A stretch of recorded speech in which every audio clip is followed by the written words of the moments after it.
नमस्कार सभी को। मैं आज एक उपन्यास कंप्लीट किया है। उपन्यास का नाम है यूपीएससी वाला लव कलेक्टर साहिबा।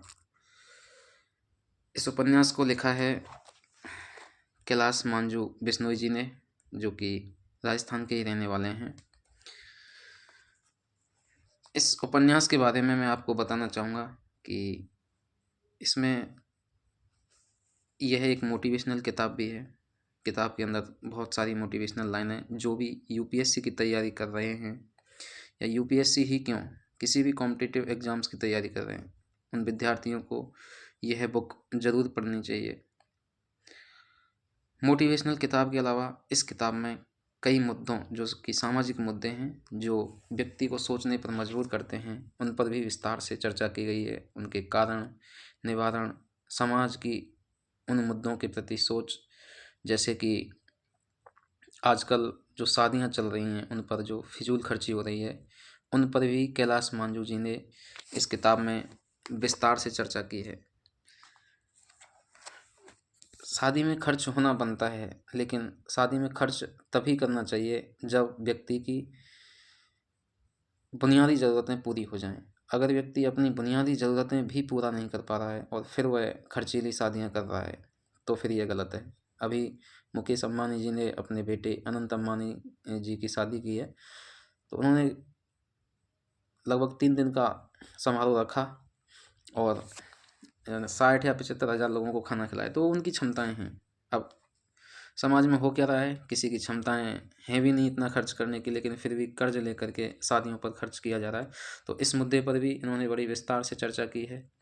उसके अलावा आजकल जो कोचिंग संस्थानों और पब्लिकेशंस का जो रोल दिख रहा है, कोचिंग संस्थान ये दावा करते हैं कि ये फलां टॉपर हमारी संस्थान से पढ़ा है और हमारे नोट्स की वजह से, हमारे पढ़ाने की वजह से उसका सिलेक्शन हुआ है। उन टॉपर्स को खरीद लिया जाता है पैसों से, जबकि वो टॉपर्स कहीं और से पढ़े होते हैं या सेल्फ स्टडी किए हुए होते हैं, और टॉपर्स भी बिक जाते हैं। तो इस किताब में उस पर भी बहुत विस्तार से चर्चा की है कि किस तरह टॉपरों को खरीदा जाता है, बड़े बड़े होर्डिंग्स लगाए जाते हैं और फिर उनको प्रमोट किया जाता है कोचिंगों को कि ये हमारे यहाँ से पढ़ा हुआ था। तो मेरा भी यह मानना है कि कोचिंग संस्थानों या टीचर्स का रोल व्यक्ति की सफलता में, स्टूडेंट की सफलता में सिर्फ 5% होता है। अगर पूरा का पूरा रोल कोचिंग संस्थानों या उनके नोट्स का होता, तो उनके क्लासरूम में बैठने वाले हर विद्यार्थी को सफलता मिलती, जबकि ऐसा नहीं होता। सबको तो सफलता नहीं मिलती। तो इसमें इस मुद्दे पर भी विस्तार से चर्चा की गई है। इसके अलावा दहेज प्रथा, जो कि आज के हमारे समाज को खाया जा रहा है, कई सारी चीज़ें हैं जो दहेज प्रथा के कारण प्रभावित होती हैं। आजकल यह प्रथा ऐसी है जो कि शिक्षित समाज के द्वारा फैलाई जा रही है। गरीब लोग तो फिर भी बिना दहेज के शादी कर लेते हैं, लेकिन जो शिक्षित हैं, पढ़े लिखे हैं, नौकरी में हैं, वही लोग आजकल दहेज प्रथा को ज़्यादा बढ़ावा दे रहे हैं। और सिर्फ दहेज प्रथा को बढ़ाने में अकेले लड़के या लड़के के परिवार वाले का दोष नहीं होता, उसमें पूरा समाज इंक्लूड है, इवन लड़की वाले का परिवार भी। तो इस दहेज प्रथा पर भी इस किताब में बहुत ही विस्तार से चर्चा की गई है। तो एक तरीके से ये एक मोटिवेशनल किताब है। हर कॉम्पिटिटिव एग्ज़ाम देने वाले को यह पढ़नी चाहिए। सामाजिक मुद्दों पर भी चर्चा की गई है, और सबसे ऊपर यह किताब एक लव स्टोरी भी है, रोमांटिक लव स्टोरी भी है, जो कि एंजल और गिरीश की लव स्टोरी है, जिसमें बहुत ही अच्छे तरीके से उनके प्यार को दर्शाया गया है। तो इस किताब में कुछ चैप्टर्स हैं, चैप्टरों के नाम हैं। मैं कुछ लाइंस को आपको पढ़ के सुनाऊंगा इस किताब में, जिससे कि आपको आइडिया लगे ये किताब कैसी है। और मैं आपको रिकमेंड करना चाहूँगा, जितने भी कॉम्पिटिटिव एग्ज़ाम दे रहे हैं उनको यह किताब पढ़नी चाहिए। चैप्टर का इस किताब का पहला चैप्टर है यूपीएससी से इश्क नाम से। इसमें मैंने कुछ अंडरलाइंस किए हैं, उन लाइंस को आपको बताता हूँ।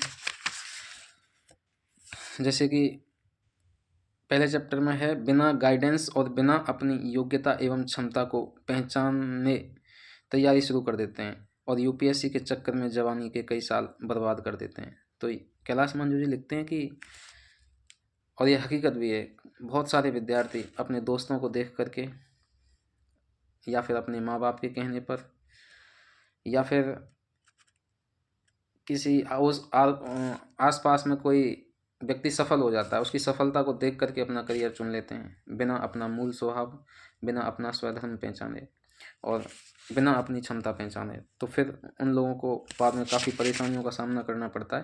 तो इसके बारे में ये लाइन थी। दूसरा चैप्टर है लवासना के सपने। लवासना जो कि आईएएस अधिकारियों का ट्रेनिंग संस्थान है, उस चैप्टर में भी इन्होंने लिखा है कि भविष्य के प्रति जागरूक रहना अलग बात है और चिंतित होना बिल्कुल अलग। भविष्य के प्रति जागरूक ना होने से भविष्य खराब हो जाता है, परंतु भविष्य के बारे में ज़्यादा चिंतित होना भी मूर्खता है, क्योंकि इससे वर्तमान खराब हो जाता है। अतीत जो अब जा चुका है और भविष्य जो अभी आया नहीं है, इन दोनों के बीच जो छोटा सा वक्त है वर्तमान का, वही अस्तित्ववान है। हाँ, एक बात और, अतीत और भविष्य को अस्वीकार ना करें। साथ ही यह भी है कि सिर्फ अतीत और भविष्य के साथ ही ना जिएं। कोशिश करें कि अतीत से सीखा जाए, वर्तमान का आनंद लिया जाए और भविष्य की योजना बनाई जाए। लोग वर्तमान को बचाने की कोशिश करते हैं, वह भविष्य को खो देते हैं, और जो कष्ट सहकर वर्तमान की कीमत चुकाते हैं वह भविष्य को खरीद लेते हैं। तो ये अतीत, वर्तमान और भविष्य पर कुछ लाइन्स लिखी हैं उन्होंने। एक और है कि भविष्य वर्तमान का प्रतिफल है, फलश्रुति है, पर यह हमारे वश में नहीं है। तो गीता में भी यही कहा गया है, कर्म करो, फल की इच्छा मत करो। फल तो आपके हाथ में नहीं है, यानी कि भविष्य हमारे हाथ में नहीं है, हम बस कर्म कर सकते हैं। तीसरा चैप्टर है पहली मुलाकात के नाम से। तो गिरीश और एंजल की यहाँ पर रोमांटिक लव स्टोरी शुरू हो जाती है और उनकी पहली जो मुलाकात होती है, मुलाकात भी इस चीज़ के लिए होती है कि जो एंजल हैं वो गिरीश से पूछना चाहती हैं कि किस तरह तैयारी की जाए, क्योंकि इस समय तक गिरीश अपना में इंटरव्यू दे रहे थे, तो इंटरव्यू तक पहुंच चुके थे और एंजल ने अपनी तैयारी शुरू की थी। तो एक आध बार असफल हो गई थी एंजल, तो उन दोनों का मिलना हुआ है उस चक्कर में कि तैयारी कैसे की जाए। तो गिरीश एंजल कहती हैं कि गिरीश, आईएएस प्री क्लियर करने का बहुत ज़्यादा दबाव है मेरे ऊपर। मेरे मामा जी का कॉल आया था और वह कह रहे थे इस बार तो प्री क्लियर कर लोगी ना, या फिर से नाक कटवाओगी। तो ये सभी के रिश्तेदार ऐसे ही होते हैं, दबाव बनाते हैं। उन्हें ये नहीं पता होता कि बच्चा अपना 100% दे रहा होता है, फल उनके हाथ में नहीं होता, मेहनत करना होता है। मेहनत तो सभी करते ही होते हैं, लेकिन रिश्तेदार इस तरह के शब्द बोल करके फालतू के दबाव ही बनाते हैं। आगे और भी कुछ लाइनें हैं। सिर्फ पढ़ना मेरे हाथ में है, बाकी कुछ नहीं। सिर्फ लड़ना मेरे हाथ में है, बाकी कुछ नहीं। सिर्फ एग्ज़ाम देना मेरे हाथ में है, बाकी कुछ नहीं। जितना हाथ में है उतना तो करूं। ये एंजल अपनी डायरी लिखती हैं, तो उस डायरी में ये मोटिवेशनल लाइनें लिखती हैं। और इसी चैप्टर में अगला चैप्टर चालू हो जाता है, कृस बनाम पढ़ाई। तो कृस बनाम पढ़ाई चैप्टर में ये दोनों घूमने की बातें करते हैं कि गिरीश कहते हैं कि चलो एंजल से कि कहीं घूमने चलते हैं। तो वो शिमला का प्लान बनाते हैं कि चलो शिमला घूम के आते हैं, गिरीश कहते हैं। तो एंजल कहती हैं दूर का प्लान नहीं बना सकती, मम्मी कुछ कहेंगी। तो गिरीश कहते हैं मैंने भी कैलाश मंजू जी लिख रहे हैं गिरीश के लिए कि मैंने भी किस एटीट्यूड वाली लड़की से पूछ लिया, समझती क्या है अपने आप को, अच्छा चलती है कि नहीं। उसे पूछ लेते हैं गिरीश की अच्छा चलती है कि नहीं, वरना तेरी सहेली को कहूँगा कि चलो घूम के आते हैं। फिर एंजल कहती हैं और अगर बात नहीं करूँगी तो क्या मेरी सहेली से बात करने लग जाओगे। तो गिरीश कहते हैं और एंजल कहती हैं हूँ। तो इस टाइप से उसमें आगे लिखते हैं कैलाश मंजू जी कि मैं और एंजल सदैव की तरह झगड़ कर पलट लिए, मन में एक दूसरे की शक्ल भी ना देखने का विस्फोटक गुस्सा और अपनी अपनी ईगो लिए। तो ये आगे का चैप्टर प्री का फोबिया। इसमें भी कैलाश मंजू जी ने दुविधा पर बहुत लिखा है। द्वंद्व जो कि आजकल जब तैयारी करते हैं तो हर किसी के मन में आता है, तैयारी ही क्यों, हर दिन व्यक्ति के मन में दुविधा रहती ही है, क्या करें क्या ना करें। और गीता में भी इस पर बहुत चर्चा की गई है कि द्वंद्व को किस तरह ख़त्म किया जाए, द्वंद्व अच्छा नहीं होता।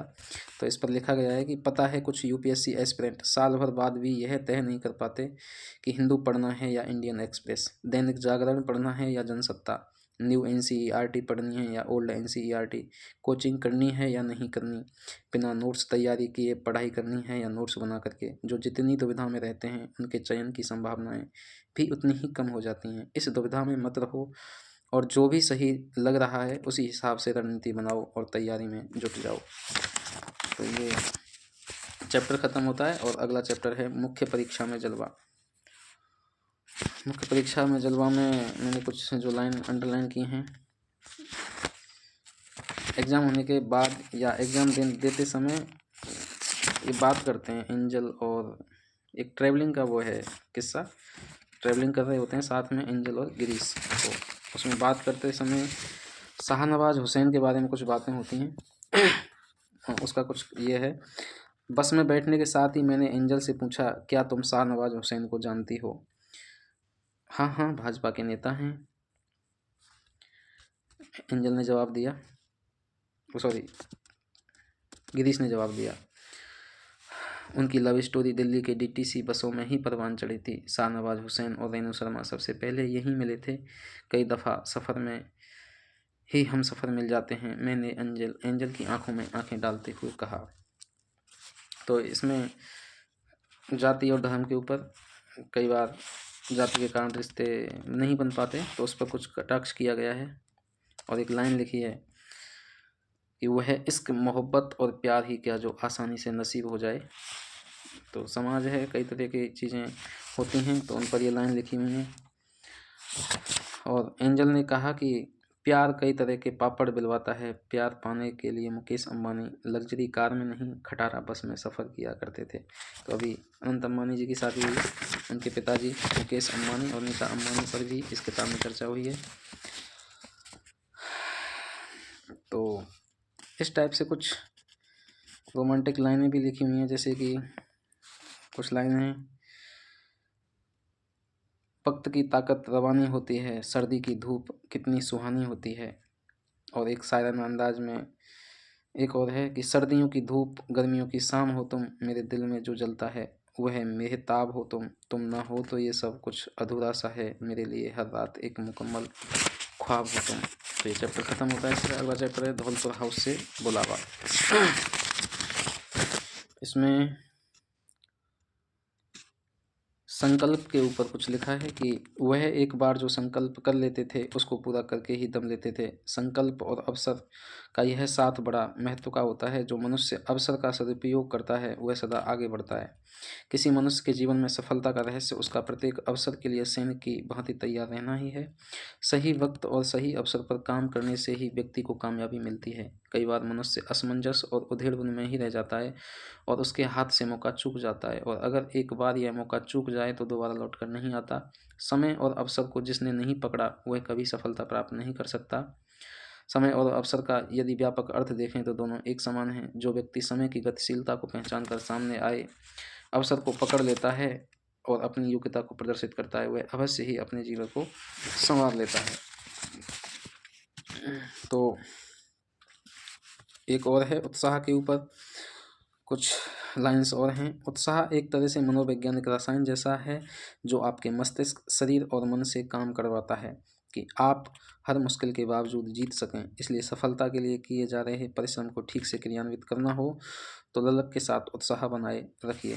तो उत्साह के ऊपर लिखा है कि व्यक्ति में काम के प्रति उत्साह होना चाहिए, जुनून होना चाहिए, तभी आदमी सफल होता है। और अगला चैप्टर है इसमें इंटरव्यू के नाम से, इसमें भी कुछ लाइन्स हैं। लाइन्स इंटरव्यू में से मैंने कुछ नहीं अंडरलाइन किया है। और अगला चैप्टर है अर्श से फर्श पर। इस चैप्टर में बताया गया है कि श्रीमद् भगवद गीता में मनुष्य के धैर्य के गुण को दैवी संपत्ति बताया गया है। मतलब भगवद गीता में भी धैर्य के ऊपर लिखा गया है, धैर्यवान होने का आशय है स्वभाव से शांत होना। जब आप शांत होते हैं तो आप स्थिरता से किसी भी चुनौती का सामना कर सकते हैं। धीरज यानी धैर्य मात्र प्रतीक्षा करने की क्षमता नहीं है, बल्कि प्रतीक्षा करते समय एक अच्छा रवैया रखने की क्षमता है। धैर्य सब्र एक कीमती सद्गुण है। इस सद्गुण को प्राप्त करने में कुछ भी खर्च नहीं करना पड़ता। इसके लिए बस आपके मन को ही अभ्यास की ज़रूरत होती है। आपको अपनी भावनाएं नियंत्रित करने के लिए अपने आप को प्रशिक्षित रखना होगा। तो ये था।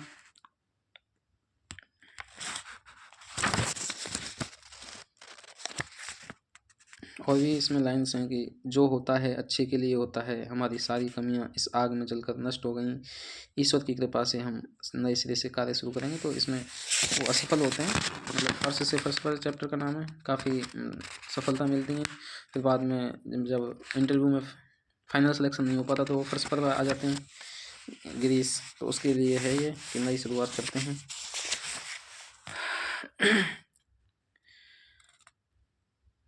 एक और है अच्छी लाइन कि पछतावा अतीत को लेकर किया जाता है और चिंता हमें आने वाले समय के कारण सताती है, कि आने वाला हमारा भविष्य क्या होगा। पछतावा तो अतीत को लेकर किया जाता है और चिंता भविष्य को लेकर होती है।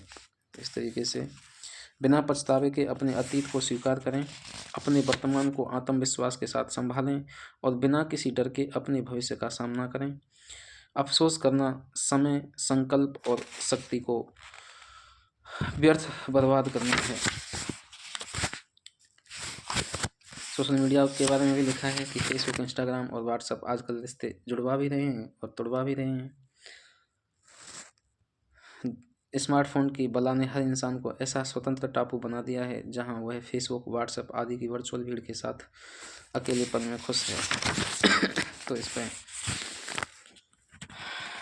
अगला चैप्टर आता है प्री परीक्षा के नाम से, और इस चैप्टर में ग्रीस और एंजल की कुछ रोमांटिक बातें लिखी गई हैं लेखक के द्वारा। जैसे कि कुछ लाइन्स आपको बता देता हूँ। ग्रीस कहते हैं कि इस हॉट मौसम में भी एक चीज़ सबसे ज़्यादा हॉट है, पता है? मैंने कहा, ग्रीस ने कहा है। तो एक गर्मियों का मौसम था और ये कहीं शायद एग्ज़ाम देने जा रहे हैं प्री परीक्षा को। तो उसमें ग्रीस इस तरह कह रहे हैं कि इस हॉट मौसम में एक चीज़ सबसे ज़्यादा हॉट है, पता है? तो एंजल पूछती हैं क्या है? तो ग्रीस कहते हैं एंजल तुम। फिर एंजल ने कहा जून महीने के इस हॉट मौसम में भी ऐसा बहुत कुछ है जो बड़ा कूल है। तो ग्रीस पूछते हैं कौन? एंजल कहती हैं ग्रीस तुम, और दोनों खिलखिलाकर हंस पड़ते हैं। फिर एंजल कहते हैं मुझे लगता है कि सूरज अपनी ही गर्मी से तड़प रहा है, लू लग गई है उसे। ग्रीस जवाब दे रहे हैं कि आप चाहे जितना कोस लो, सूरज को लू नहीं लगती, लेकिन इधर ज़रूर गर्मी से थर्मामीटर टूट रही हैं। एंजल कहती हैं अच्छा, लेकिन तुम गर्म तवे पर चने की तरह क्यों उछल रहे हो? और दोनों खिलखिलाकर हंसते हैं। तो इस तरीके से इनकी कुछ रोमांटिक लाइनें। और आगे फिर लाइन्स आती हैं कुछ कि जीवन में आत्मविश्वास का होना उतना ही ज़रूरी है जितना किसी फूल में सुगंध का होना। अगर किसी व्यक्ति के पास योग्यता, क्षमता और पर्याप्त संसाधन है लेकिन खुद पर विश्वास नहीं है, तो उस व्यक्ति से सफलता उतनी ही दूर है जितनी दूर समुद्र के किनारे बैठे व्यक्ति से मीठा पानी। तो आत्मविश्वास के ऊपर ये कुछ अच्छा लिखा है। आत्मविश्वास वह ऊर्जा है जो सफलता की राह में आने वाली हर बाधाओं, कठिनाइयों और परेशानियों से डटकर सामना करने के लिए शक्ति और साहस देती है। से ये चैप्टर था। और एक मोटिवेशनल कुछ लाइन्स और हैं। जितना देख सकते हो उतना बड़ा सपना देखो, जितना सोच सकते हो उतना अच्छा सोचो, जितनी अच्छी आदतों को अपना सकते हो अपनाओ, जितना डटकर मेहनत कर सकते हो उतनी मेहनत किया करो, फिर एक दिन उतनी ही बड़ी कामयाबी मिलेगी जितनी आपने सोच रखी है।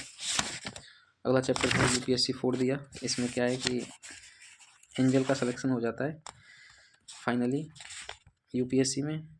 तो उसके ऊपर है, हाँ, इसमें एक बहुत अच्छी चीज़ पे चर्चा की गई है कि आजकल क्या है कि UPSC में मान के चलो किसी का सिलेक्शन हुआ तो अपने टीवी मीडिया वाले या फिर जितने भी सोशल मीडिया के यूट्यूबर्स हैं वो अपना इंटरव्यू लेने इनके पास पहुंच जाते हैं।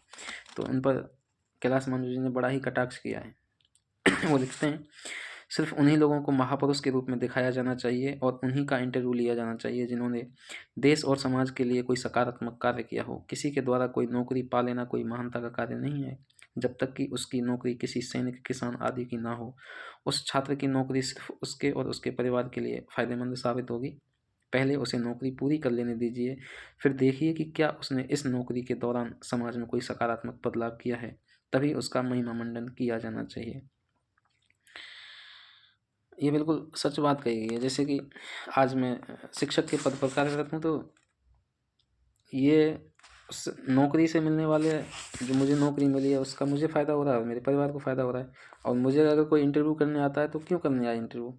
इंटरव्यू मेरा तब किया जाना चाहिए कि मैं शिक्षक के तौर पर समाज में एक बड़ा बदलाव लेकर के आऊँ। अगर वो मैं बदलाव लेकर के आ पाता हूँ, शिक्षा की जो तंत्र है उसमें कुछ सुधार करता हूँ, तो इंटरव्यू ले जाना चाहिए। सिर्फ मेरी नौकरी की वजह से मेरा क्यों इंटरव्यू ले जाए? तो उसी तरह कहा गया कि जो IAS हैं वो टॉपर्स होते हैं, उनके बड़े बड़े मीडिया हाउस उनको इंटरव्यू लेने पहुँच जाते हैं, जबकि उन्होंने तो समाज में अभी कुछ ऐसा कुछ खास किया नहीं ना, उन्होंने तो सिर्फ एक एग्ज़ाम निकाला है। तो आगे लिखते हैं, लेकिन किसी साधारण छात्र को नौकरी मिलने पर इंटरव्यू लेने का कोई तुक नहीं बनता। उसने एक नौकरी लेकर कोई देश पर एहसान नहीं किया, सिर्फ एक सीट को कम किया है। तो मैं वो जो बता रहा था शुरुआत में, कोचिंग माफिया और पब्लिकेशंस पर ही मैं बहुत अच्छे से तंज कसा है इस चैप्टर में। और आगे भी इन्होंने एक चीज़ जो कही है कि आजकल हर आदमी UPSC देना चाहता है। जितने भी टॉपर्स हैं या बोर्ड परीक्षाओं में जिनके अच्छे मार्क्स आते हैं, वो कईयों का सपना रहता है कि मुझे UPSC देना है। और कई लोग तो अपनी बहुराष्ट्रीय कंपनियों की जॉब छोड़ छोड़ करके UPSC दे रहे हैं। कई हैं MBBS छोड़ के MBBS कर ली पूरी, और उसके बाद फिर डॉक्टर की कुछ समय डॉक्टरी की प्रैक्टिस भी की और फिर छोड़ करके UPSC दे रहे हैं। तो उस पर भी इन्होंने कटाक्ष किया है। लिखते हैं, ऐसा लगता है कि भारत को बस IAS IPS की ज़रूरत है, इंजीनियर, डॉक्टर, व्यापारियों, उद्योगपतियों आदि की नहीं, क्योंकि हमारे यहाँ पहले से एप्पल, माइक्रोसॉफ्ट, बोइंग जैसी कंपनियाँ मौजूद हैं। 21वीं शताब्दी में जब भारत विश्व स्तरीय स्वदेशी इलेक्ट्रॉनिक उत्पाद बनाने के लिए तरस रहा है, तब युवाओं को प्रोत्साहित किया जा रहा है कि वे सरकारी अधिकारी बने। ये हमारे देश का दुर्भाग्य है कि हमारे देश में एक पंखे में लगने वाली चिप भी निर्मित नहीं होती और चीन से मंगानी पड़ती है। तो इस तरीके से इन्होंने इस पर भी कटाक्ष किया है। ये साक्षात्कार, मतलब जो इंटरव्यू लिए जाते हैं मीडिया के द्वारा, उन पर लिखा है, ये साक्षात्कार परीक्षा को लोकप्रिय बनाकर अपने कोचिंग क्लासों की ब्रांडिंग के लिए छात्रों, नौकरी पेशा लोगों को सरकारी नौकरी की तैयारी में लगाने के लिए प्रेरित करते हैं। और फिर आगे लिखते हैं कि मैं चाहता हूं कि टीवी पर एक इंटरव्यू इस तरह से थके हुए, बुझे हुए लेकिन मेहनती, जुझारू, संघर्षरत पलायनवादियों का भी जरूर होना चाहिए।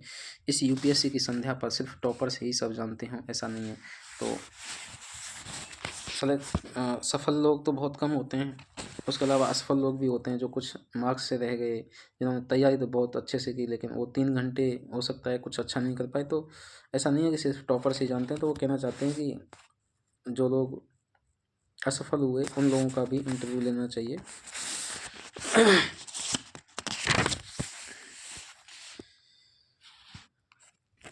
ये आगे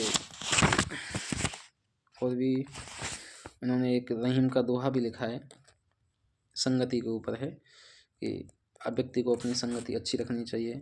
दोहा है, कदली सीप भुजंग मुख स्वाति एक गुण तीन, जैसी संगत बैठिए तैसो ही फलदीन। तो इसमें कहना चाहते हैं कि संगति अपनी अच्छी रखनी चाहिए। संगति आदमी को बुरा और भला बना सकती है। एक सफल व्यक्ति आपको सफलता के लिए दिशा बता सकता है, लेकिन एक असफल व्यक्ति आपको वे गलतियां बताएगा जिनका वो साक्षी रहा है, और ये दोनों बातें जानना आपके लिए ज़रूरी है। कहना चाह रहे हैं कि सफल व्यक्ति से भी थोड़ा जो पूछते हैं वो ठीक है, लेकिन असफल से भी पूछना चाहिए। असफल व्यक्ति भी आपको वो बताएगा कि मैंने ये गलतियाँ की और आप ये गलतियाँ ना करें। कंपटीशन के लिए ये मायने रखता है कि आप कितने घंटे पढ़ रहे हैं। इसके अलावा ये भी मायने रखता है कि आप कैसे पढ़ रहे हैं, क्या पढ़ रहे हैं, आपकी क्या रणनीति है, और आप छोड़ भी क्या रहे हैं। क्योंकि 100% तो हर एग्ज़ाम की कट ऑफ नहीं जाती, तो उसके ऊपर लिखा है कि हम कितने घंटे पढ़ रहे हैं ये मायने नहीं रखता, हम क्या पढ़ रहे हैं और कैसे पढ़ रहे हैं ये मायने रखता है। और एक इस पर भी लिखा है कि सोशल मीडिया को ज़्यादा उपयोग नहीं करना चाहिए विद्यार्थियों को। सोशल जीवन से थोड़ा दूरी बना लेने में ही भलाई है, लेकिन मित्रों और परिवार से पूरी तरह से दूर मत होइए। मतलब पढ़ाई के समय मित्रों और परिवार से तो जुड़े रहो, लेकिन सोशल मीडिया पर बहुत ज़्यादा एक्टिव नहीं रहना चाहिए। आगे बात उन्होंने चरित्र व्यवहार पर भी किए हैं। लिखते हैं, आप देख लीजिए कि चरित्र और व्यवहार की बात दूर दूर तक नहीं होती है, जबकि खूबसूरती बाजार में बिक रही होती है और पैसा उसे खरीद रहा होता है। आज बाजारवाद के दौर में इंसान की नैतिकता और चरित्र की बात बेमानी सी हो गई है। लोग सिर्फ उन्हीं का हालचाल पूछते हैं जिनका हालचाल पहले से ही बहुत अच्छा होता है। मुश्किल में पड़े इंसान को लोग नंबर तक ब्लॉक कर देते हैं। 12वां चैप्टर है लवासना एक रोमांस सेंटर। जो एंजल हैं उनका सिलेक्शन हो गया है और उसके बाद उनको लवासना जाना है पढ़ाई करने के लिए, ट्रेनिंग के लिए।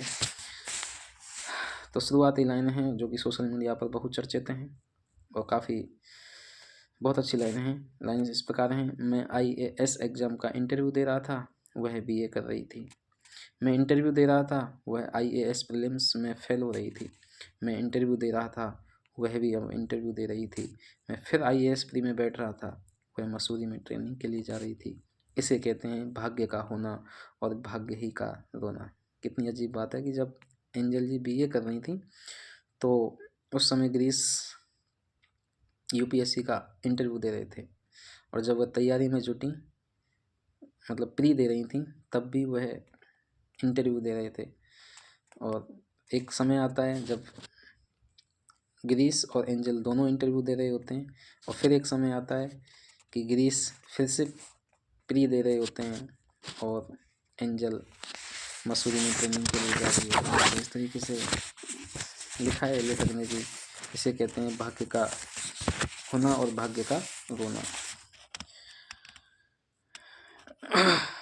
भय पर भी इन्होंने लिखा है कि आदमी को भय किस तरह आदमी को प्रभावित करता है, और ये भी बताया है कि हालांकि भय जितने भी होते हैं वो काल्पनिक टाइप के होते हैं, उनमें हकीकत बहुत कम होते हैं। तो लिखते हैं कि दुनिया का सबसे आनंदित इंसान वो है जो निर्भीक निडर है, जो खुद को बिना हिचक अभिव्यक्त कर पाता है, जो कुछ हटके नया करने से डरता नहीं, नए नए प्रयोग करने से घबराता नहीं, जो नवाचार के सारे जोखिम उठाने की हिम्मत रखता है, जो असफल होने से घबराता नहीं। और इस पर भी लिखा है कि लोग आजकल आदमी का सिर्फ स्टेटस देखते हैं, उसका आचार व्यवहार नहीं देखते। और लिखा है इन्होंने, क्या करें, ज़िंदगी हो या व्हाट्सअप, लोग स्टेटस ही देखते हैं। मैं IAS ऑफिसर तो नहीं हूँ और स्टेटस का आकलन कैसे किया जाता है मुझे नहीं पता, लेकिन मैं भी किसी से कमतर नहीं हूँ। वैसे पापा की कॉल आई थी दीपावली पर, घर बुला रहे हैं। इसमें क्या है कि जब जो एंजल है वो तो बन गई कलेक्टर और गिरीश हैं वो हैं अभी बेरोज़गार, तो स्टेटस की बात हो रही है कि इनकी शादी हो पाएगी कि नहीं, समाज उन पर कई वो कर रहा है। हालांकि मेरे हिसाब से यहाँ पे इस समय गिरीश बेरोजगार नहीं है, क्योंकि वो उपन्यास लिख रहे हैं इस समय, और वो कहते भी हैं इसमें कि चेतन भगत, प्रेमचंद, जयशंकर प्रसाद, कुमार विश्वास, नीलोत्पल मृणाल, मनोज मुंतशिर और जावेद अख्तर के नाम के सामने IAS का पद क्लर्क की नौकरी लगती है। ये बात सच है। एक लाइन और है, पतझड़ में ही रिश्तों की परख होती है, बारिश में तो हर पत्ता हरा ही दिखता है। तो इस तरीके से ये लवासना एक रोमांस सेंटर नाम से चैप्टर ख़त्म होता है, और अगला चैप्टर है मुखर्जी नगर की गपशप।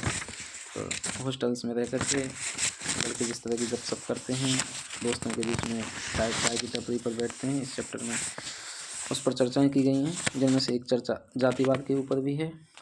और उन्होंने लिखा है, कैलाश मंजू जी ने बहुत अच्छा लिखा है, ऐसा नहीं है कि जातिवाद नामक दैत्य के प्राण रिजर्वेशन नामक तोते में बसते हैं, बस उस तोते की नस मरोड़ दो तो देश से जातिवाद बिल्कुल खत्म। आगे प्रश्नवाचक चिन्ह, लोग आज भी शादी रचाते समय जाति, उपजाति, गोत्र देखते हैं और इसे अपनी आन मान समझते हैं। फिर हम यह उम्मीद कैसे रखें कि जातिवाद खत्म हो जाएगा। मतलब कई लोगों का मानना है कि रिजर्वेशन खत्म हो जाएगा तो जातिवाद अपने आप खत्म हो जाएगा, तो उस पर यह चर्चा है दोस्तों के बीच में। उसके बारे में है अगला चैप्टर है IAS बनने की चूहा दौड़। इसमें बताया गया है कि किस तरीके से लोग अच्छी अच्छी नौकरियां छोड़ करके IAS बनने के चक्कर में लगे हैं। अगला जो मैंने शुरुआत में बताया चैप्टर में कि खर्चीली शादियों पर बहुत कुछ लिखा है इसमें। तो एंजल और गिरीश एक आईएएस ऑफिसर हैं, आईपीएस ऑफिसर हैं, प्रेम सुख जी, उनकी शादी में जाते हैं और उन पर दोनों आपस में इस शादी के ऊपर चर्चाएं होती हैं, शादी के खर्चे के ऊपर। तो है लाइन कि यह समझना जरूरी है कि कर्ज लेकर महंगी शादी, चमकदार बड़े बड़े टेंट और एक दिन के लिए बारात में 20 गाड़ियां, डीजे, ढोल, ताशे बजाने से कोई आपको अंबानी नहीं समझने लगेगा। एक दिन शेरवानी और घोड़े पर बैठकर नकली राजा बनने के लिए आपको कई सालों तक खच्चर बनकर काम करना पड़ेगा। बारात रवानगी फॉर्च्यूनर में और अगले दिन वही सीडी डीलक्स पर नजर आएंगे। तो फिर ये दिखावा क्यों? होना तो ये चाहिए कि शादी समारोह को सादे सरल तरीके से करें, दहेज लेने से परहेज करें, दिखावटी दुनिया से बाहर निकलें और हकीकत का सामना करें। अगर भविष्य में तनाव मुक्त जीवन जीना है तो कर्ज लेकर घी पीना बंद करें। आज हर एक को यह संकल्प जरूर करना चाहिए कि ना तो कर्ज वाली बहू लाएंगे और ना ही कर्ज वाली बेटी देंगे। सार यह है कि खुशी मनाएं जरूर, मगर अपने सामर्थ्य से बाहर जाकर नहीं। कपड़ों के ऊपर भी कि महंगे कपड़े पहनते हैं लोग, उस पर ऊपर भी है कि कपड़ों को भी बहुत ज़्यादा दिखावे की चीज़ नहीं बनाना चाहिए। वस्त्रों की उपयोगिता शरीर के लिए होनी चाहिए, ना कि प्रदर्शन के लिए। अफसोस की बात यह है कि शादियों में दिखावा जितना बढ़ रहा है, दहेज प्रथा जैसी बुराइयां भी बढ़ती जा रही हैं। एक व्यक्ति ने शादी में जितना धन खर्च किया तथा शान दिखाई, दूसरा व्यक्ति उससे दोगुनी शान दिखाना चाहता है, चाहे इसके लिए उसे कर्ज ही क्यों न लेना पड़े। और आजकल तो एक चलन और चल पड़ा है, शादियों में नगद कैश लेने के रिकॉर्ड बनाए जा रहे हैं कि उसकी शादी में कैश इतना मिला, इसकी शादी में कैश उतना मिला। और कई तो इस तरीके से साजिशें भी करते हैं कि पैसा लड़के वाले का ही होता है, अपनी शान बढ़ाने के लिए वो खुद लड़का वाला ही पैसे दे देता है कि भाई थाली में, लड़की वाले से कह देता है कि तू मेरे पैसे थाली में रख देना, इतने मेरा नाम हो जाएगा कि मेरे को नगद इतने पैसे मिले। तो इस टाइप से इस पर भी अच्छी खासी चर्चा की गई है। अगला चैप्टर है लॉकडाउन में लव की खुमारी। तो ये लॉकडाउन लग गया था, उसमें लव की खुमारी इन दोनों की रोमांटिक लव स्टोरी के ऊपर लिखा है। इसमें जो सबसे अच्छी लाइन है जो मेरे को लगी कि इत्र से कपड़ों को महकाना कोई बड़ी बात नहीं, इत्र से कपड़ों को महकाना कोई बड़ी बात नहीं, मज़ा तो तब है जब आपके किरदार से खुशबू आए। तो आचरण और व्यवहार के ऊपर इसमें कुछ बातें लिखी हैं। पहली बात, आचार विचार और व्यवहार से इंसान पुरुष महापुरुष बनने तक का सफर तय करता है, अथाह पैसा कमाने तथा बड़ा पद हासिल करने मात्र से नहीं। इसलिए पैसा कमाने तथा पद हासिल करने के लिए लोगों के साथ आचार व्यवहार कुछ इस तरह कीजिए कि आपके व्यवहार की सुगंध तथा मिठास से आसपास का वातावरण खुशनुमा, सुगंधित तथा मनोहर हो जाए। मनुष्य के व्यक्तित्व का पहला परिचय व्यवहार से ही मिलता है। किसी व्यक्ति की वास्तविक पहचान अथाह धन दौलत से नहीं बल्कि उसके व्यवहार और आचरण से होती है। सुंदरता की कमी हो तो वह आचरण से दूर की जा सकती है, पर यदि अच्छे आचरण की कमी हो तो इसे सुंदरता से पूरा नहीं किया जा सकता। बहुत बहुत बढ़िया बात बताइए। आगे इसमें यह भी बताया गया है इसी चैप्टर में लॉकडाउन में लगी खुमारी में कि हर व्यक्ति का इस पृथ्वी पर आना एक फिक्स उद्देश्य के लिए आता है कि इस धरती पर किसी भी मनुष्य का जन्म निरुद्देश्य नहीं होता। प्रत्येक के जन्म की एक अहमियत होती है। हमें अपने पैदा होने का उद्देश्य खोज लेना चाहिए। जीवन तो नया इतिहास बनाने का नाम है। हर मनुष्य किसी न किसी मकसद के लिए इस पृथ्वी पर आया होगा। मनुष्य जीवन की सार्थकता धन दौलत की अंबार लगाने में नहीं है, वरन मनुष्य की सार्थकता है त्याग की भावना से जीवन जीने में और किसी के आंसू पोंछने में। यानी हमारे जीवन की सार्थकता किसी के काम आ सकने में है। वह व्यक्ति, समाज, देश कुछ भी हो सकता है। दूसरों के लिए प्रकाश की एक किरण बनना, दूसरों के जीवन को देदीप्यमान करना, यह सबसे बड़ा सुख है जो मानव प्राप्त कर सकता है। तो इस टाइप से अगला चैप्टर आईएएस खुदा से खुदा समझे। इसमें क्या है कि कई जैसे आईएएस के सार्वजनिक जीवन में भी चर्चाएं हुई हैं कि एक अफसर होते हैं, वो दिल्ली का एक स्टेडियम खाली करवा लेते हैं सिर्फ अपना कुत्ता घुमाने के लिए। तो उस पर भी बातें हुई हैं। एक कोरोना के टाइम में बहुचर्चित मामला हुआ था कि एक व्यक्ति जो लड़का था जो बाहर निकल रहा था, उसको थप्पड़ जड़ देते हैं और वो कैमरे में कैद हो जाता है। तो उन आईएएस की बहुत क्रिकेट होती है। तो इस टाइप से बताया कि आईएएस खुद को खुदा समझे, इस पर कटाक्ष किया गया है। अगला चैप्टर है आईएएस कैडर बनाम प्यार। तो इसमें बताया गया है कि कैडर फिक्स होने के बाद ही वहाँ पर जो ट्रेनी अफसर होते हैं उनका प्यार परवान चढ़ता है, क्योंकि उससे पहले क्या होता है कि किसी को कैडर कहीं मिलता है, किसी को कैडर कहीं मिलता है, तो उस तरीके से जब कैडर फिक्स हो जाते हैं उसके बाद प्यार परवान चढ़ता है। इस किताब में ऐसा कुछ बताया गया है। तो इसमें कुछ लाइनें हैं इनके प्यार की कि क्या बताना चाहते हो बोलो, एंजल ने धीर गंभीर होते हुए कहा। तो फिर जब गिरीश इसमें फिर एक लाइन्स पढ़ते हैं कविता की, वो मैं बता देता हूँ। तू अगर हाँ कहे तो दिल का एहसास बता दूँ, तू अगर हाँ कहे तो नैनों में एक ख्वाब सजा दूँ, तू अगर हाँ कहे तो खुशियों की सौगात दिला दूँ, तू अगर हाँ कहे तो थार में ताज बना दूँ, तू अगर हाँ कहे तो मधु में चमन खिला दूँ, तू अगर हाँ कहे तो उम्र भर की मोहब्बत तेरे नाम कर दूँ, तू अगर हाँ कहे तो दोस्ती को नया नाम दे दूँ, तू अगर हाँ कहे तो दिल में पेस मेकर वाली जगह दे दूँ, तू अगर हाँ कहे तो तेरे ऊपर सैकड़ों शायरियों की किताब छपा दूँ, तू अगर हाँ कहे तो मोहब्बत की तालीम खातिर पाठशाला चला दूँ, तू अगर हाँ कहे तो हमराही तुझे हम सफ़र बना दूँ, अग्नि के फेरों तक पहुँचा दूँ। तो इस तरीके से इन्होंने एक कविता लिखी है। और भी कई शेर हैं, वो आप किताब ऑर्डर करके पढ़ सकते हैं, बहुत सारे शेर हैं इसमें।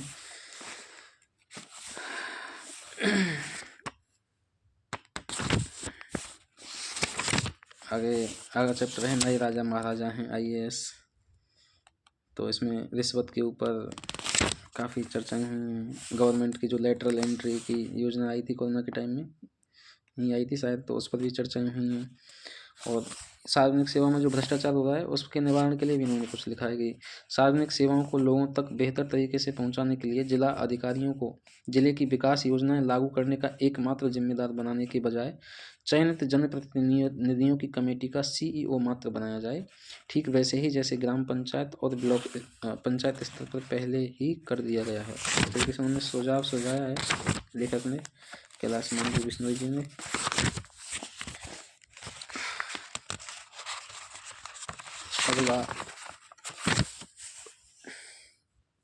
अगला उन्होंने ये भी लिखा है कि किस तरह UPSC में भाषा आजकल मैटर करने लगी है। तो 2021 की टॉपर थी श्रुति शर्मा। उन्होंने जो पहला अटैम्प्ट में गलती से उन्होंने, वो थी तो इंग्लिश मीडियम से और गलती से उन्होंने फॉर्म में भर दिया था हिंदी मीडियम, तो इस तरीके से उनका पहली बार में सिलेक्शन नहीं हो पाया था। तो दूसरे अटैम्प्ट में उनका सिलेक्शन हुआ था, तो वो टॉपर बनी थी। तो दूसरा जो अटैम्प्ट उन्होंने दिया था इंग्लिश मीडियम से और वो टॉपर बनी। तो इसमें उस लेखक ने कहा है कि देखो कि भाषा कितना मैटर करती है आपकी, कि हिंदी मीडियम से तो उनका सिलेक्शन भी नहीं हो पाया और इंग्लिश मीडियम से वो टॉपर बन गई। तो इस तरीके से उन्होंने समझाया कि भाषा किस तरीके से चयन में बाधा बन रही है आजकल हिंदी माध्यम के विद्यार्थियों के लिए। और लास्ट का चैप्टर है लव मुकम्मल। इसमें चर्चा हुई है कि एक रोजगार वाला लड़का या नौकरी वाला लड़का एक बेरोजगार लड़की से शादी कर लेता है, लेकिन एक नौकरी पेशा लड़की बेरोजगार लड़के से शादी कर ले, बहुत कम देखने को मिलता है। तो अंत में इसमें यही है कि इस समय जो एंजल हैं वो कलेक्टर हैं और गिरीश हैं वो बेरोजगार हैं समाज की दृष्टि से। तो ये चर्चाएं चल रही हैं कि क्या एंजल गिरीश से शादी करेंगे। तो इसमें ये सस्पेंस है, आपको किताब में पढ़ने के बाद पता चलेगा इनकी शादी हो पाती है कि नहीं। शादी के बारे में तो खैर आप किताब खरीद करके और तब पता कीजिए। और इन्होंने फिर ये भी लिखा है कि जो सरकारी नौकरी में एक समस्या है कि एक सुरक्षा का भाव आ जाता है, उसके कारण उसके जो व्यक्ति के सपने होते हैं वो मेहनत करना बंद कर देता है क्योंकि सुरक्षा का भाव आ गया है। तो वो लिखते हैं कि हमेशा सुरक्षा का भाव आपकी उड़ान को सीमित कर देता है। लाइफ सेट होना ज़रूरी नहीं है, लाइफ में अपने पैशन पर लगे रहना ज़रूरी है। तो ये लाइन भी बहुत अच्छी है। और इस पर अंत में मित्रता पर भी बताया गया है कि मित्रता ही इस दुनिया में एकमात्र ऐसा रिश्ता है जो भगवान तय नहीं करता, वो खुद व्यक्ति को तय करना होता है। माँ बाप बहन भाई ये सारे रिश्ते भगवान ने बनाए हैं, आपने तय नहीं किए, लेकिन मित्रता एक रिश्ता है जिसे आप तय करते हैं। तो इसके ऊपर भी लिखा है जो हमारी मदद करें, हमसे दोस्ती करें, क्या उनके साथ भी जीवन भर का रिश्ता नहीं निभाया जाना चाहिए। कभी कभी जहाँ खून के रिश्ते काम नहीं आते वहीं दोस्तों वाला रिश्ता काम आ जाता है। मैं तो फ्रेंडशिप वाले रिश्ते को बिल्कुल भी कम नहीं मानती, एंजल कह रही हैं। वह इंसान बड़ा सौभाग्यशाली होता है जिसका कोई सच्चा फ्रेंड होता है। मित्रता एक ऐसा बंधन है जो दो दिलों और दो मनों को स्नेह के धागे से जोड़ता है। सच्चा मित्र सही सलाह देता है, निसंकोच मदद करता है और बिना बदले मित्रता बरकरार रखता है। सच्चा मित्र एक तरह से हीरे की तरह होता है, चमकदार, सुंदर और मूल्यवान। मित्रता यानी दोस्ती एक ऐसा अनमोल रिश्ता है जो अन्य रिश्तों की भांति थोपा नहीं जाता, बल्कि हमें अपनी सुविधा एवं रुचि के अनुसार देख समझकर मित्र चुनने की पूरी स्वतंत्रता होती है। इस संसार में मित्रता शुद्धतम प्रेम है। मित्रता प्रेम का सर्वोच्च रूप है, जहाँ कुछ भी मांगा नहीं जाता, जहाँ कोई शर्त नहीं होती, जहाँ बस दिया जाता है। सच्चे मित्र की एक पहचान यही होती है कि मुसीबत के समय या जब भी आपके दिल का बोझ असहनीय हो जाए, उसके कंधे आपको सहारा देने के लिए मौजूद होते हैं। और किताब के अंत में इसमें थोड़ा पेपर लीक पर भी बहुत सारी चर्चा हुई हैं, और अभी रिसेंटली राजस्थान में भी पेपर लीक चर्चाओं में है। SI वाला लगभग 20 ट्रेनी अफसर SOG की गिरफ्त में हैं कि इन्होंने पेपर लीक करवाया है। तो मैं आपको रिकमेंड करना चाहूँगा, UPSC वाला लब कलेक्टर साहिबा ज़रूर पढ़ें, और विशेषकर अभ्यर्थी तो पढ़ें ही, इसके अलावा जो सामाजिक मुद्दों पर अपने विचार रखना चाहते हैं, जानना चाहते हैं कि किस तरीके से कुछ प्रथाएं हैं जो हमारे समाज को खाई जा रही हैं, वो किताब को ज़रूर पढ़ें। और मैं धन्यवाद देना चाहूँगा कैलाश मांझू जी को कि इन्होंने इतना अच्छा उपन्यास लिखा। तो सभी अमेज़ोन से इसे ऑर्डर कर सकते हैं, आसानी से मिल जाती है, और कहीं से भी बुक्स दुकानों पर भी उपलब्ध हैं। तो इस तरीके से ये किताब थी। कैसी लगी आपको ये किताब समीक्षा, कमेंट करके बताना। धन्यवाद।